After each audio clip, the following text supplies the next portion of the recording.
Walter Bowart, 1939 to 2007, was a journalist and a prominent figure in the New York City counterculture of the 1960s.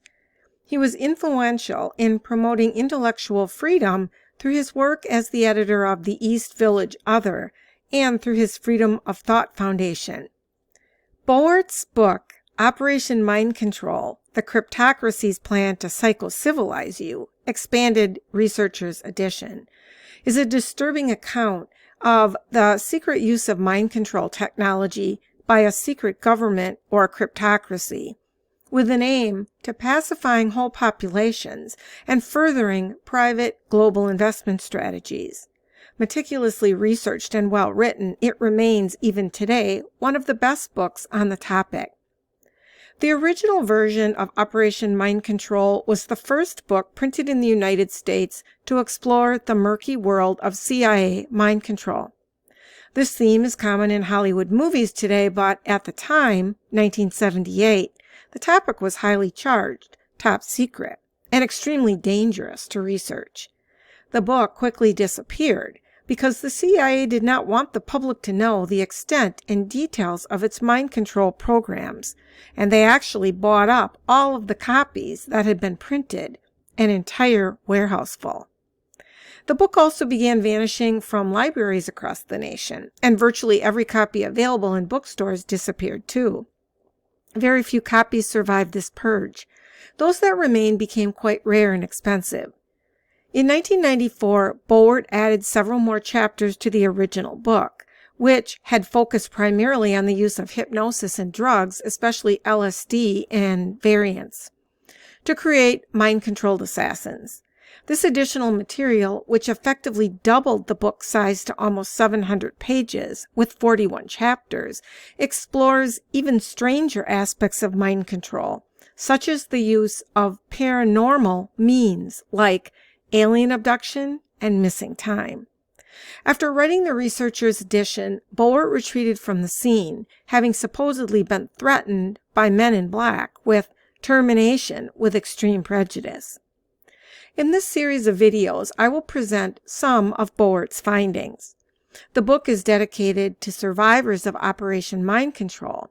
The second edition that I used, published in 2014, contains an explicit warning to survivors of mind control, which I will repeat here. Bowart says that, quote, "This book contains information that will trigger you.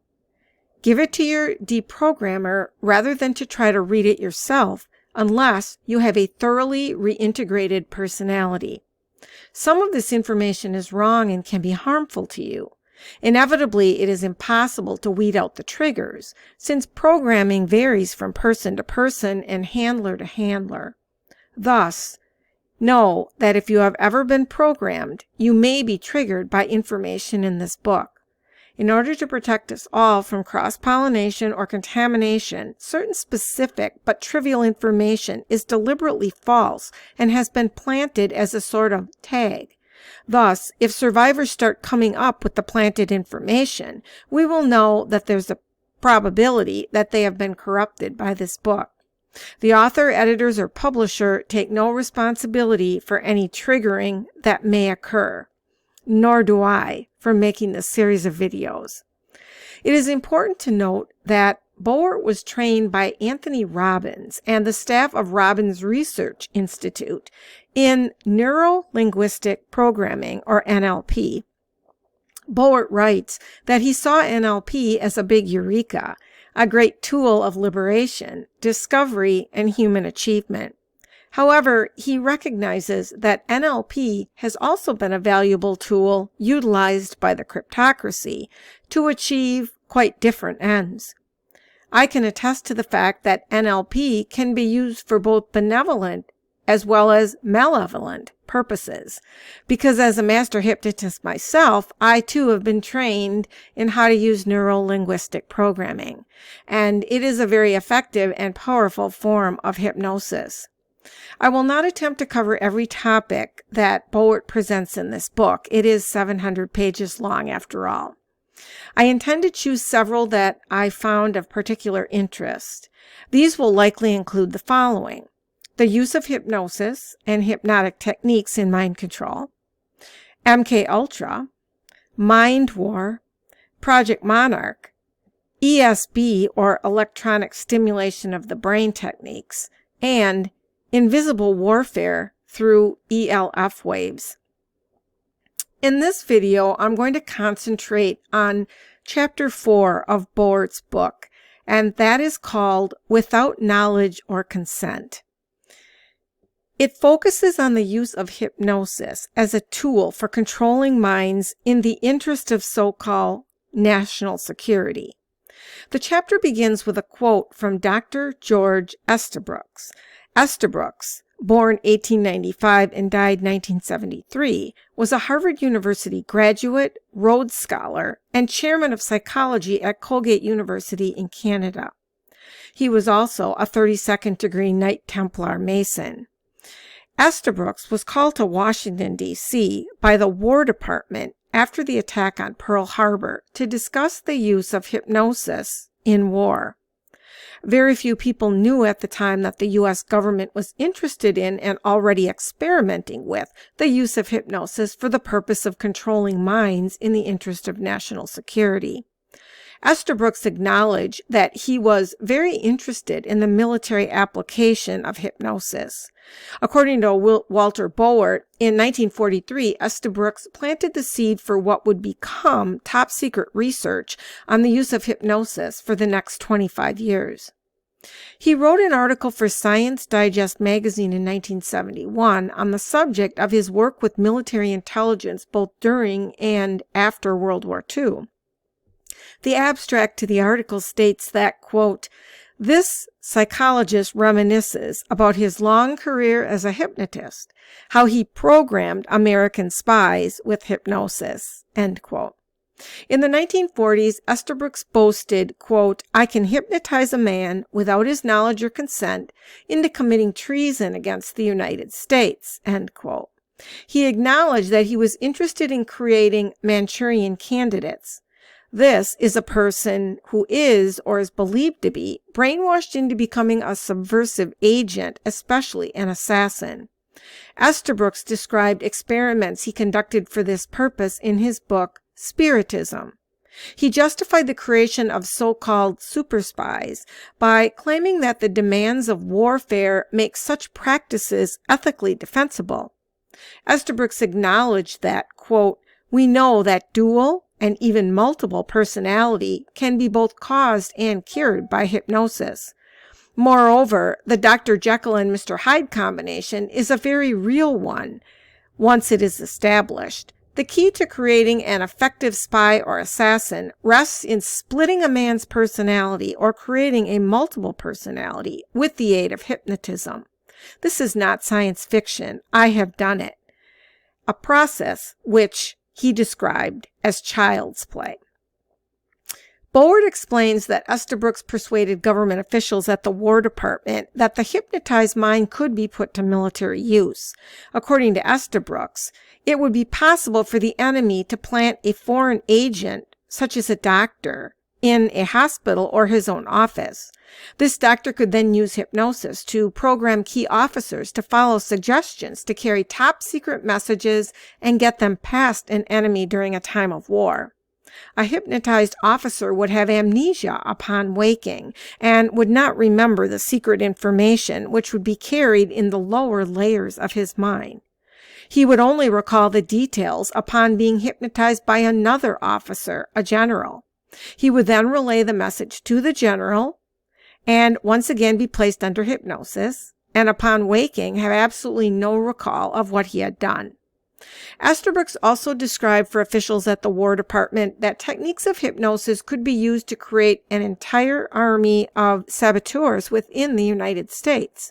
This is what he told them, quote, "Let us suppose that in a certain city there lives a group of a given foreign extraction. They are loyal Americans, but they still have cultural and sentimental ties to the old country. A neighborhood doctor working secretly for a foreign power hypnotizes those of his patients who have ties favorable to his plans. Having done this, he would, of course, remove from them all knowledge of their ever having been hypnotized. Next comes a 1-month period of indoctrination under hypnosis. By various means, including the offer of substantial rewards and educational processes designed to strengthen their ancestral loyalties, their cooperation is obtained." End quote. These hypnotized individuals would have no knowledge of the suggestions that had been planted in their subconscious minds using hypnosis. Consciously, these people would believe they were acting as good American citizens, but subconsciously, they would be saboteurs and agents of the enemy. Bowart says that because foreign governments unfriendly to the United States were also engaged in psychological research involving hypnosis, think tanks such as the Rand Corporation began to develop their own programs through experimental research. One report published April 25, 1949 was called, "Are the Common Form Countries Using Hypnosis Techniques to Elicit Confession in Public Trials?" The Rand study looked at Soviet experiments in hypnosis that dated back to 1923. The report stated that, quote, "It was demonstrated that hypnosis could be used in inducing an innocent person to develop intense guilt feelings and to confess to a criminal or immoral act which he did not commit," end quote. Further, the report described how hypnosis could be used to produce emotional disturbance in an individual with the goal of controlling their behavior. It also said that hypnosis, once accomplished, is difficult to detect. It said that, quote, "A hypnotized subject is not blindly obedient, nor does he act like an automaton when in a trance. Hypnotic suggestions are acted out in a way that is consonant with the individual's habitual social behavior and his basic personality traits," end quote. The Rand report outlined the following procedure as a method of eliciting a false confession. It said, first, make the subject feel guilty about some acts he had thought about or had actually carried out in the past. Second, make him feel guilty about having committed some crime of which he was actually innocent. The implanted guilt would compel the subject to confess when examined by a hypnotist or anyone else designated by the hypnotist. Third, train the subject by means of post-hypnotic suggestion to go into a trance whenever a simple signal is encountered. Through this method, the subject would be trained to give his false confession in a very normal and convincing manner, and observers would not be able to tell the subject was in a trance state while telling the tale. Here are the 3 methods suggested for the induction of hypnosis in an unwilling subject.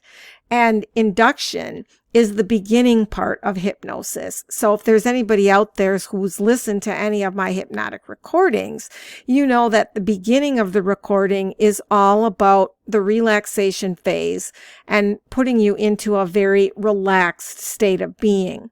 There are other ways of induction as well that I won't go into here. There are things like shock inductions and confusion inductions and rapid inductions, but just know that the induction part is the beginning part of the process where the subject is put into a state of hypnosis. So number 1 is, as part of a medical exam, talk relaxation to the subject. Because, of course, in hypnosis, what you're doing is you're suggesting things to the person's subconscious mind. So talk relaxation to the subject.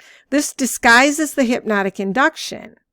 For example, if a person is to get a blood pressure test, he can be told to relax completely in order for the test results to be accurate. Then the person will be given suggestions to go to sleep, resulting in the creation of a trance state. 2, induce hypnosis while the person is actually asleep from normal fatigue. This can be achieved by simply talking softly into the person's ear. And third, use injections of drugs to induce hypnosis, which will relax the subject and put him or her into a state of heightened suggestibility. Another important use of hypnosis detailed in the Rand report was the induction of a very deep state of hypnotic trance that is designed to create post-hypnotic amnesia.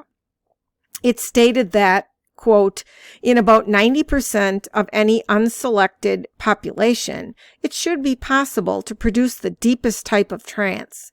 This trance state is called somnambulism. While a light trance will do the trick of eliciting a false confession, in order to create a mind control slave who will not remember what he or she has done, such as carrying out an assassination, for example, it is a somnambulistic trance that is required. That's a very, very deep level of trance. The study then outlined how various hypnotic drugs could be utilized and even speculated about the use of electroshock convulsions as an adjunctive device to achieve somnambulism in a very high percentage of cases. This type of deep hypnosis produces a temporary intellectual impairment, amnesia for the event, and a general weakening of the ego. I located an archive with links to all CIA mind control documents that were sent in response to a Freedom of Information Act request to the CIA. There are 1,778 documents with about 20,000 pages available in the folders of the declassified CIA documents. So I picked out a couple of examples from one of the documents that describes how hypnosis was used. So the subject was hypnotized and then blank, the name is redacted, was instructed that upon awakening, she would proceed to blank room where she would wait at the desk for a telephone call. Upon receiving the call, a person known as Jim would engage her in normal conversation. During the course of the conversation, this individual would mention a code word. When she heard this code word, she would pass into a trance state, but would not close her eyes and remain perfectly normal and continue the telephone conversation. She was told that upon conclusion of the telephone conversation, she would carry out instructions. Blank was shown an electronic timing device. She was informed that this device was a bomb and was then instructed how to attach and set the device. After blank learned how to set and attach the device, she was told to take the timing device, which was in a briefcase, and proceed to the ladies' room. In the ladies' room, she would be met by a girl whom she had never seen who would identify herself by the code word New York. Blank was then to show this individual how to attach and set the timing device, and further instructions would be given that the timing device was to be carried in the briefcase to blank room, placed in the nearest empty electric light plug, and concealed in the bottom left-hand drawer of blank's desk, with the device set for 82 seconds and turned on. And I just want to go back for a second and say that actually, because this is an old classified document, and it wasn't an electronic timing device, it was an electric timing device. So I just wanted to correct that. In another experiment described in a document entitled SI&H Experimentation from the 25th of September 1951, 2 female subjects took part in an exercise involving the planting of a bomb. Both subjects performed perfectly and were fully amnesic for the exercise, so they didn't remember anything. And this is what that particular document said. Miss Blank was instructed, having previously expressed a fear of firearms in any fashion, that she would use every method at her disposal to awaken Miss Blank, now in a deep hypnotic sleep, and failing this, she would pick up a pistol nearby and fire it at Miss Blank. She was instructed that her rage would be so great that she would not hesitate to kill Blank for failing to awaken. Miss Blank carried out these suggestions to the letter, including firing the unloaded gun at Blank and then proceeding to fall into a deep sleep. Both were awakened and expressed complete amnesia for the entire sequence. Miss Blank was again handed the gun, which she refused in an awakened state to pick up or accept from the operator. She expressed absolute denial that the foregoing sequence had happened.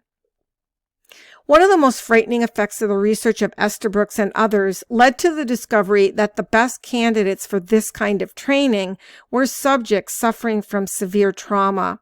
In these cases, the trauma is so severe that the individual's personality splits off from its core, resulting in the formation of multiple personality disorder, now called dissociative identity disorder by the Diagnostic and Statistical Manual of Mental Disorders, Volume 3.